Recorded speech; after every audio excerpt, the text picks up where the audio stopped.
আসসালামু আলাইকুম ওয়া রাহমাতুল্লাহ। ইডু নিউজ বাংলা চ্যানেলের পক্ষ থেকে আপনাদের জানাই আন্তরিক শুভেচ্ছা ও অভিনন্দন।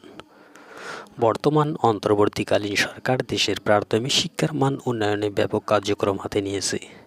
এর অংশ হিসেবে বিদ্যালয়ে সঙ্গীত, শারীরিক শিক্ষা এবং চারুকলার জন্য 10,000-এর অধিক শিক্ষকের পদ সৃষ্টি করা হচ্ছে। এর মধ্যে সঙ্গীত শারীরিক শিক্ষা শিক্ষকদের জন্য 5,166টি পদ এবং চারুকলা শিক্ষকদের জন্য 5,000-এর অধিক পদ সৃষ্টি করা হচ্ছে। ইতিমধ্যে 9,572টি সহকারী প্রধান শিক্ষকের পদ অনুমোদন হয়ে গেছে।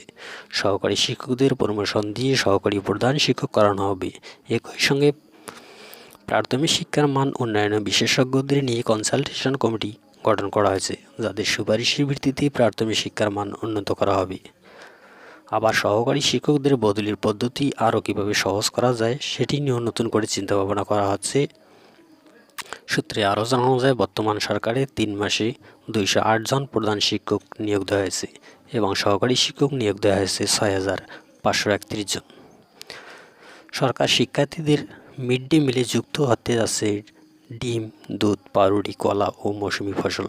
প্রাথমিক বিদ্যালয়ের ভবনগুলো আধুনিক ও দৃষ্টিনন্দন করা হচ্ছে।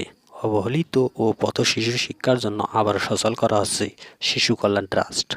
প্রাথমিক শিক্ষার প্রাথমিক শিক্ষার 1 বছরের বদলে 2 বছর করানো হচ্ছে।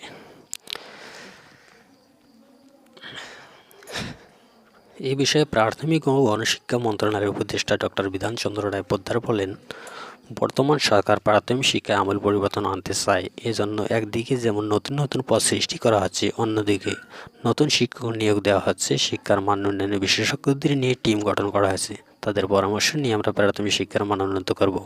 আমরা শিক্ষার্থীদের স্বার্থের দিক বিবেচনা করে তাদের মিড ডে মিলে ভালো ভালো খাবার যুক্ত করব।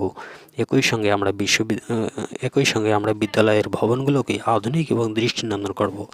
এছাড়া শিক্ষকদের বেতন বৃদ্ধি, বদলি পদ্ধতি সহজকরণ সহ আরও অনেক নতুন সিদ্ধান্ত আমরা নিতে যাচ্ছি। অর্থাৎ প্রাথমিক শিক্ষার মান উন্নয়নে আমরা দৃশ্যমান অনেক কিছুই করব।